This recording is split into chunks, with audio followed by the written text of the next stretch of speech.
Hi friends, welcome to TD study vlogs. இந்த வீடியோவில் நம்ம என்ன பார்க்க போகிறோம்னா குரூப் 4 ஜென்ரல் சயின்ஸ், அதாவது யூனிட் 1க்கான important topics and important lessons where to study தான் பார்க்க போகிறோம். இப்போது ரிவைஸ்டு சிலபஸில் என்ன சொல்லியிருக்காங்கன்னா யூனிட் 1 அதாவது சயின்ஸ்லேருந்து 5 கொஷின் மட்டும்தான் கேட்போம் அப்படின்னு மென்ஷன் பண்ணி கொடுத்துட்டாங்க. முன்னாடி வந்து சயின்ஸ்லேருந்து எவ்வளோ கொஷின் வரும் அப்படின்றது தெரியாது. அதாவது 8லேருந்து 10 கொஷின் வரைக்கும் வரும். அதுக்கு நம்ம வந்து ஹெவி சிலபஸ் படிக்க வேண்டியதாக இருக்கும். இப்போ 5 கொஷின் அப்படின்னு சொன்னதுனால அதை நம்ம ஒமிட் பண்ணிட்டும் போக முடியாது. ஸோ அந்த 5 கொஷினுக்கு எந்தெந்த டாபிக்ஸ் இம்பார்ட்டன்ட், எந்தெந்த டாபிக்ஸ்ல இருந்து மட்டும் கொஷின்ஸ் வரும், எதை படிக்கணும் அப்படின்றத தான் பார்க்க போகிறோம். ரொம்ப யூஸ்ஃபுல்லாக இருக்கும். வீடியோ ஃபுல்லாக பாருங்கள். சேனலுக்கு புதுசாக இருக்கிறவங்க சப்ஸ்கிரைப் பண்ணிட்டு பாருங்கள். முன்னாடி இருந்த சயின்ஸ் சிலபஸ்க்கும் இப்போ ரிவைஸ்டு சிலபஸில் இருக்க சயின்ஸுக்கும் எந்த சேஞ்சஸும் கிடையாது. சயின்ஸ் தான் வந்து யூனிட் 1 இருக்குது. எக்ஸ்ட்ராவாக நம்ம சயின்ஸ் ரிலேட்டட் கரண்ட் அஃபேர்ஸ் மட்டும் படிச்சுக்கிற மாதிரி இருக்கும். இதில் இம்பார்ட்டன்ட் டாபிக்ஸ் என்னென்னு நான் நோட் பண்ணியிருக்கேன். அதில் இருக்க லெசன்ஸை மட்டும், அது ரிலேட்டட் லெசன்ஸ் மட்டும் எந்தெந்த வகுப்பில் இருக்குது அப்படின்றத நான் மென்ஷன் பண்ணி சொல்லிடுறேன். அதை மட்டும் நீங்கள் படிச்சுக்கோங்க. அதை படிச்சுக்கிட்டாலே நீங்கள் 5 out of 4 ஆச்சும் நம்மளால் ஸ்கோர் பண்ண முடியும். அட்லீஸ்ட் அந்த லெசன்ஸை மட்டுமாவது படிச்சுட்டு போங்க. முக்கியமாக 9th 10th வர கவர் ஆகிற லெசன்ஸை கம்பல்சரி படிச்சிருங்க. நிறைய ஆஸ்பிரண்ட்ஸ் வந்து முன்னாடியே சயின்ஸை ஒமிட் பண்ணிட்டு தான் போவாங்க. இப்போ வெறும் 5 கொஷின்றப்போ நிறைய பேர் வந்து ஸ்கிப் பண்ணிட்டு தான் போவாங்க. அப்போ நிறைய பேர் ஸ்கிப் பண்ணுற ஒரு டாப்பிக்கை நம்ம செலக்டிவாக, அட்லீஸ்ட் செலக்டிவ் டாபிக்ஸ் மட்டுமாச்சும், செலக்டிவ் லெசன்ஸ் மட்டுமாச்சும் படிச்சுட்டு போகிறப்ப நம்மளால் அவங்கள விட 1 or 2 கொஷின் இல்லை 3 கொஷின் எக்ஸ்ட்ராவாக எடுக்க முடியும். ஸோ அதனால் இதில் சொல்கிற லெசனில் அட்லீஸ்ட் 9th 10th இருக்க லெசன்ஸை மட்டுமாச்சும் படிச்சுக்கோங்க. வாங்க வீடியோக்குள்ளே போகலாம். ஸோ பாருங்கள், குரூப் 4 இருந்தாலும் சரி, குரூப் 2 இருந்தாலும் சரி, யூனிட் 1ன்றது பொது அறிவியல் ஜென்ரல் சயின்ஸ் தான். இதில் இம்பார்ட்டன்ட் டாபிக்ஸ் என்னென்னு பாருங்கள். ஃபிசிக்ஸில் வந்து விசை, இயக்கம், ஆற்றல், காந்தவியல், மின்னியல், ஒளி, வெப்பம், இதுதான். இதில் காந்தவியலை கூட லாஸ்ட்டாக படிக்கிறதுக்கு வச்சுக்கோங்க. கெமிஸ்ட்ரியில் இம்பார்ட்டனாக எது படிக்கணும்னா அமிலங்கள், காரங்கள், உப்புக்கள், உரங்கள், பூச்சிக்கொல்லிகள், இந்த டாபிக்ஸ். ஃபஸ்ட்டு வந்து கெமிஸ்ட்ரிக்கு தான் நம்ம ப்ரிஃபரன்ஸ் கொடுக்கணும். ஏன்னா கம்மியான டாபிக்ஸில் நிறையா கொஸ்டின் அதில் இருந்து தான் வரும். ஸோ ஃபஸ்ட்டு கெமிஸ்ட்ரி படிங்க, அதுக்கப்புறம் சுவாலஜி படிங்க, அதுக்கப்புறம் வந்துட்டு ஃபிசிக்ஸ் படிச்சுட்டு பாட்னி படிங்க. ஸோ அடுத்து பாருங்கள், பயாலஜியில் வந்துட்டு பாட்னியில் செலின் அமைப்பு, தாவரங்கள், சுவாச அமைப்பு முறை, தண்டின் அமைப்பு முறை. சுவாலஜியில் ரத்தம் மற்றும் ரத்த சுழற்சி மண்டலம், இனப்பெருக்க மண்டலம், நாளமிலா சுரப்பி மண்டலம், சுற்றுச்சூழல் மண்டலம் மற்றும் நுண்ணுயிரிகள், நோய்கள், இந்த டாபிக்ஸ் தான் முக்கியமான டாபிக்ஸ் சிலபஸில் இருக்கிறதுல. எக்ஸ்ட்ராவாக சயின்ஸ் ரிலேட்டட் கரண்ட் அஃபேர்ஸ் பார்த்துக்கோங்க. ஸோ இது ஃபுல்லாக படித்தாலே 5 கொஷின் தான் கேட்பாங்க. ஸோ அட்லீஸ்ட் 9ஆம் வகுப்பு 10ஆம் வகுப்பில் இருக்க பாடங்களை படித்து வச்சுக்கோங்க. நீங்கள் வந்து 9th 10th படித்தாலே அதில் 6th 7th 8th ஃபுல்லாக கவர் ஆகிரும். இப்போ காந்தவியல்னு எடுக்கிறீங்கன்னா அதில் 10th படிக்கிறப்போவே 6வது 7வதுல இருக்கிற அந்த லெசன் ரிலேட்டடாக இருக்க பாயிண்ட்ஸ் எல்லாம் அதில் கவர் ஆகிரும். ஸோ அது படிக்கணும்னு அவசியம் கிடையாது. அதாவது டைம் இல்லாத பட்சத்தில் 9th 10th மட்டுமாச்சும் படிச்சுக்கோங்க. ஸோ ஃபஸ்ட்டு பாருங்கள், ஃபிசிக்ஸில் விசை, இயக்கம், ஆற்றல். அதுக்கு வந்துட்டு நீங்கள் 6th போனாலும் சரி, இல்லை 10th வந்தாலும் சரி, 10th நீங்கள் படிக்கிறப்போ 10th இந்த இயக்க விதிகள் அப்படின்ற லெசனை படிக்கிறப்போவே நீங்கள் 9th இருக்க, 8th இருக்க, 7th 6th இருக்க பாயிண்ட்ஸ் எல்லாமே இந்த லெசனில் கவர் ஆகிரும். ஸோ அதனால் நீங்கள் 10th நீங்கள் படிச்சுட்டு வந்தீங்கன்னா இதெல்லாம் ஜஸ்ட் ரீட் பண்ணால் போதும், உங்களுக்கு புரியும். இதுவே இல்லை எனக்கு கஷ்டமாக இருக்குது அப்படின்றவங்க 6th ஸ்டார்ட் பண்ணுவாங்க. இப்போ 6th படிங்க, அது உங்களோட ஒப்பீனியன் பொறுத்து. ஸோ 10th வந்து ஃபஸ்ட் லெசன் இயக்க விதிகள், அதுக்கப்புறம் 9th 2வது லெசன் இயக்கம், 8th செகண்ட் லெசன் விசை மற்றும் அழுத்தம், 7th டேர்ம் 1 2வது லெசன் விசையும் இயக்கமும், 6th டேர்ம் 1 2வது லெசன் விசையும் இயக்கமும். இதை படித்தாலே இந்த டாபிக் ஃபுல்லாக கவர் ஆகிரும். அட்லீஸ்ட் இந்த ரெண்டு லெசனை மட்டுமாச்சும் படிச்சுக்கோங்க. இதுக்கெல்லாம் புக் பேக் கன்வெர்ட் கூட பார்த்துக்கோங்க. அடுத்தது காந்தவியல் வந்து நீங்கள் லாஸ்ட்டாக வச்சுக்கோங்க. ஃபிசிக்ஸில் வந்துட்டு விசை, இயக்கம், ஆற்றல், ஒளி, மின்னியல், வெப்பம், அதுக்கப்புறம் வேணால் காந்தவியலை லாஸ்ட்டாக படிச்சுக்கோங்க. காந்தவியலில் என்னென்ன லெசன் பாருங்கள். 9th வந்துட்டு 5th லெசன் காந்தவியல் மற்றும் மின்காந்தவியல், 8th 7th லெசன் காந்தவியல், 6th டேர்ம் 3 லெசன் 1 காந்தவியல். இந்த 3 லெசன் மட்டும் படித்தா போதும். அடுத்தது மின்னியல் பாருங்கள். மின்னியலுக்கு ஒரு 5 லெசன் இருக்குது. 10th வந்து 4வது லெசன் மின்னோட்டவியல், 9th வந்துட்டு 4வது லெசன் மின்னூட்டம், 8th 5வது லெசன் மின்னியல், 7th டேர்ம் 2 2வது லெசன் மின்னோட்டவியல், 6th டேர்ம் 2 2வது லெசன் மின்னியல். ஸோ இந்த 5 லெசனை படித்தா மின்னியல் டாபிக்ஸ் ஃபுல்லாக கவர் ஆகிரும். அட்லீஸ்ட் 9th 10th திரும்ப சொல்கிறேன், நீங்கள் 6th படிக்கிறீங்களோ இல்லையோ, நான் சொன்ன டாபிக்ஸ்லாம் இது எல்லாமே இம்பார்ட்டன்ட் டாபிக்ஸ். இதில் அட்லீஸ்ட் 9th 10th படிச்சுட்டு புக் பேக் கன்வெர்ட் மட்டும் வச்சு பார்த்துக்கோங்க. அப்போ தான் நம்மளுக்கு சயின்ஸ் ரிலேட்டடில் சயின்ஸில் வந்து 5 கொஷின் கேட்குறப்போ நம்மளால் ஒரு 3 கொஷினாச்சும் கரெக்டாக ஆன்சர் பண்ண முடியும். அடுத்தது ஒளி. இந்த டாப்பிக்கில் பாருங்கள், இதில் ஒரு 4 லெசன்ஸ் இருக்குது.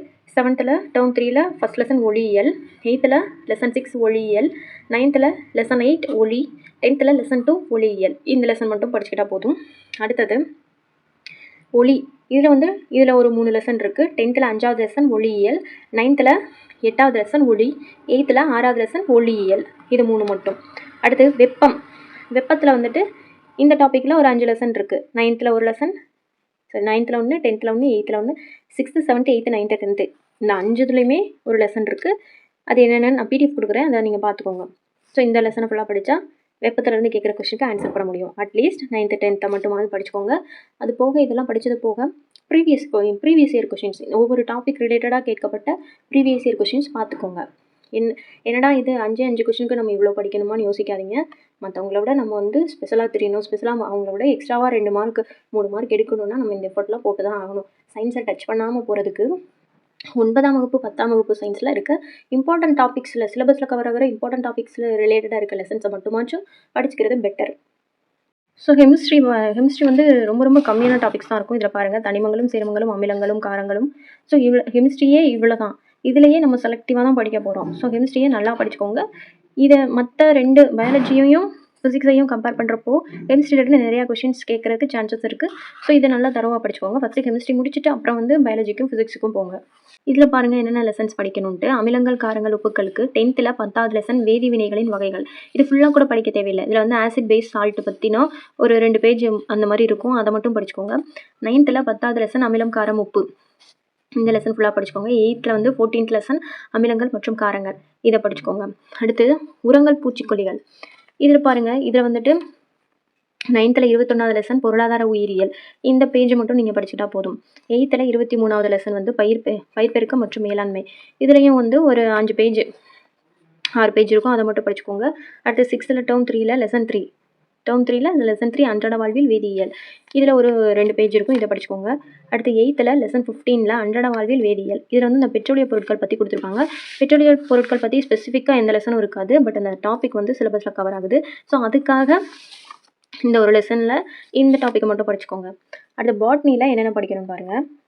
பாட்னியில் உணவூட்டம் மற்றும் சுவாசம் அந்த டாபிக்கு 10th 12வது லெசன் தாவர அமைப்பியல் மற்றும் தாவர செயலியல். இதில் வந்து 177 180 பக்கம், இதை மட்டும் படிச்சுக்கிட்டா போதும். 9th 19வது லெசன் தாவர ஊடகம், தாவர செயலியல். இதில் 232 பக்கத்துலேருந்து 33, ஒரே ஒரு பேஜ், இதை மட்டும் படிச்சுக்கிட்டா போதும்.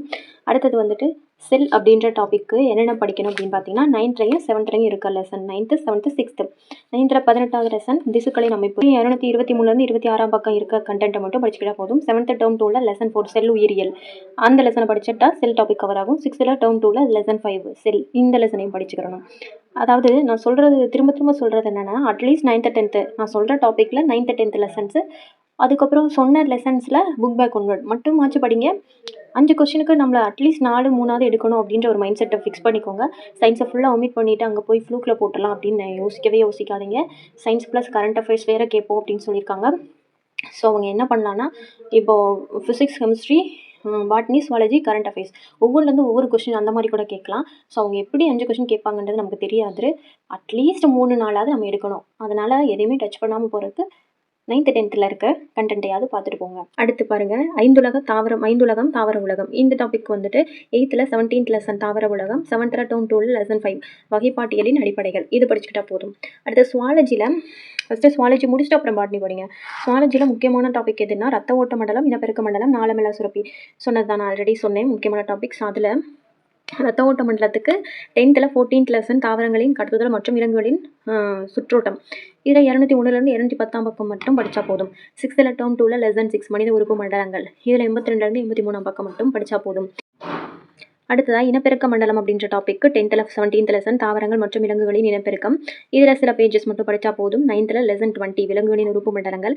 இதிலையும் வந்து ஸ்பெசிஃபிக்காக இந்த பேஜஸ் மட்டும் படித்தா போதும். 8th லெசன் 20 வளரிளம் பருவமடைதல், இந்த லெசனை படிச்சுக்கிட்டா போதும். அடுத்து நாளமில்லா சுரப்பி மண்டலம். இதுக்கு வந்துட்டு 10th 16வது பாடம் வந்து தாவர மற்றும் விலங்குகளின் விலங்கு ஹார்மோன்கள். இதில் சில பேஜஸ். அதுக்கப்புறம் 6th டேர்ம் 2 லெசன் 6 மனித உறுப்பு மண்டலங்கள், 87 பக்கம் மட்டும், இது மட்டும் படிச்சுக்கிட்டா போதும். அடுத்ததாக சுற்றுச்சூழல் மண்டலம் மற்றும் சூழலியல். இது வந்து சிலபஸில் கடைசி டாப்பிக்காக இருக்கும். இதுக்கு வந்து 10th 2வது லெசன் சுற்றுச்சூழல் மேலாண்மை. இதெல்லாம் இந்த டாபிக் வந்து ஜென்ரலாக தான் இருக்கும், என்விரான்மெண்ட் பற்றி. அடுத்து 9th 24வது பாடம் வந்துட்டு சூழ்நிலை அறிவியல், இதை படிச்சுக்கிட்டா போதும். 8th வந்து 22வது பாடம் தாவரங்கள் மற்றும் விலங்குகளை பாதுகாத்தல், இதை படிச்சுக்கிட்டா போதும். அடுத்து பேலன்ஸ் இருக்குது நுண்ணுயிர்கள் மற்றும் நோய்கள். இதுக்கு வந்து ஒரு 6 பாடம் படித்தா போதும். இதில் வந்து 6th 7th 8th வர பாடங்கள் வந்து கண்டென்ட் வந்து கம்மியாக தான் இருக்கும். 9th 10th பாருங்கள் 3 பாடம் இருக்குது. 10th வந்து லெசன் 21 உடல்நலம் மற்றும் நோய்கள். 9th 21வது பாடம் ஊட்டச்சத்து மற்றும் ஆரோக்கியம். 9th 22வது பாடம் நுண்ணுயிர்களோட உலகம். 8th 16வது பாடம் நுண்ணுயிர்கள். 7th டேர்ம் 1 6வது பாடம் உடல்நலமும் சுகாதாரமும். 6th term 1 lesson 6 உடல்நலமும் சுகாதாரமும். ஸோ இவ்வளோ தான் படிச்சுக்கிட்டா போதும். இதில் நான் சொன்ன டாபிக்ஸ் எல்லாமே நீங்கள் 6th to 8th வரைக்கும் படிக்கிறீங்களோ இல்லையோ 9th 10th கம்பல்சரி படிச்சிருங்க. ப்ரீவியஸ் இயர் கொஸ்டின்ஸ் பார்த்துருங்க. நீங்கள் சயின்ஸை சுத்தமாக தொடாமல் போகிறதுக்கு அட்லீஸ்ட் இதை மட்டுமாவது டச் பண்ணிட்டு போங்க.